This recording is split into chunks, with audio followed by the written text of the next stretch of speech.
పర్పురే silks లో anniversary day sale కళ్యాణం కమనీయం ఆఫర్ జూలై 1 నుంచి జూలై 30 వరకు 50% ఆఫ్.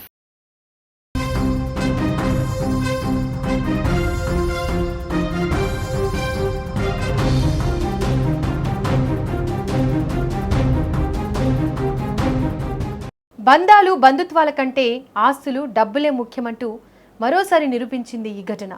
ప్రభుత్వం ఉద్యోగం కోసం 7 లక్షల రూపాయల సుపారీ ఇచ్చి మరీ కన్నతల్లిని కడతీర్చారు.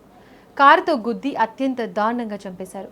ఈ కేసులో కూతురే విలన్ కావడం ఇప్పుడు సంచలనంగా మారింది. రాజస్థాన్లోని జైపూర్లో నివాసం ఉంటున్నారు నీరజ్ శర్మ ఫ్యామిలీ. ఏడాది కిందట ఆమె భర్త చనిపోయారు. ఆయన కోర్టులో ఉద్యోగం చేసేవారు. భర్త మరణానంతరం కారుణ్య నియామకం కింద ఎల్డీసీగా నీరజ్ శర్మకు ఉద్యోగం వచ్చింది. అయితే ఇదే విషయంపై నీరజ్ శర్మ కూతురు ఆయుషి తల్లిపై పగ పెంచుకుంది. ఉద్యోగంతో పాటు ఆస్తి మొత్తం తనకే దక్కాలని ప్లాన్ వేసుకుంది. దీనికి అడ్డుగా ఉన్న తల్లిని చంపేయాలని ప్లాన్ వేసుకుంది.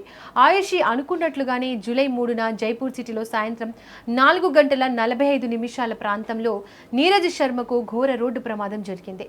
కూతురు నీరజ్ శర్మ తన కొడుకుని కోచింగ్ సెంటర్ వద్ద దించి ఇంటికి వస్తుండగా అతివేగంగా వస్తున్న స్కార్పియో వాహనం ఆమెని ఢీకొట్టింది.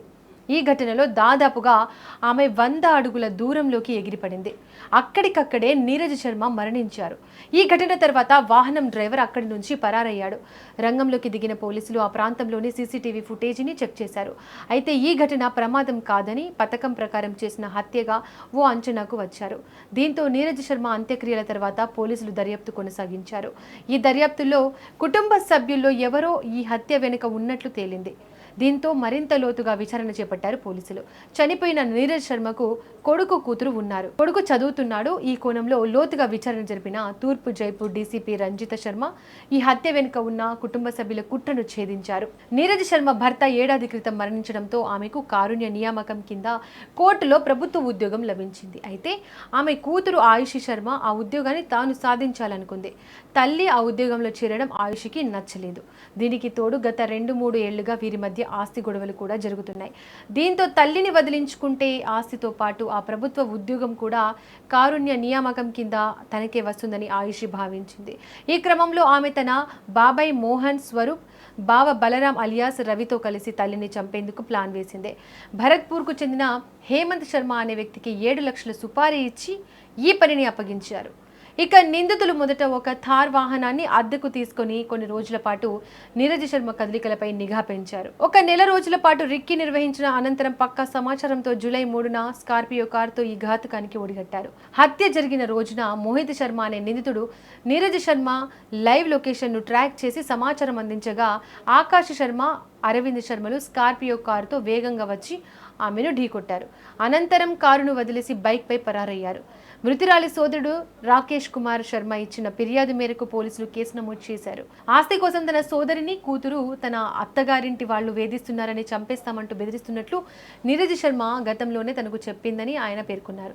పోలీసులు ప్రస్తుతం ఆయుషి శర్మతో పాటు మోహన్ స్వరూప్, మోహిత్ శర్మ, ఆకాష్ శర్మ, అరవింద్ శర్మ, హేమంత్ శర్మ, రోహిత్ జాదవ్లను అరెస్ట్ చేశారు. పరారీలో ఉన్న ముఖ్య నిందితుడు బలరాం కోసం గాలిస్తున్నారు. नगर थाना क्षेत्र में 4 जुलाई को एक घटनाक्रम सामने आया जिसमें प्रथम दृष्टया एक स्कॉर्पियो गाड़ी से एक महिला की टक्कर होती है और उसमें उसकी मृत्यु हो जाती है।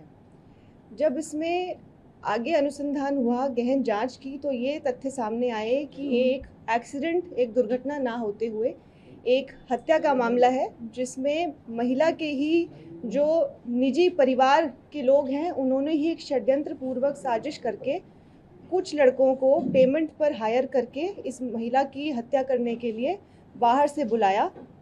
ये जो लड़के थे जिनको अब गिरफ्तार किया गया है, ये लगभग महीने भर से इस रेकी में शामिल थे और घटना के दिन इन्होंने रेकी करी, महिला की जो मूवमेंट थी उनको देखा और उसके बाद में शाम को इस दुर्घटना को कारित किया।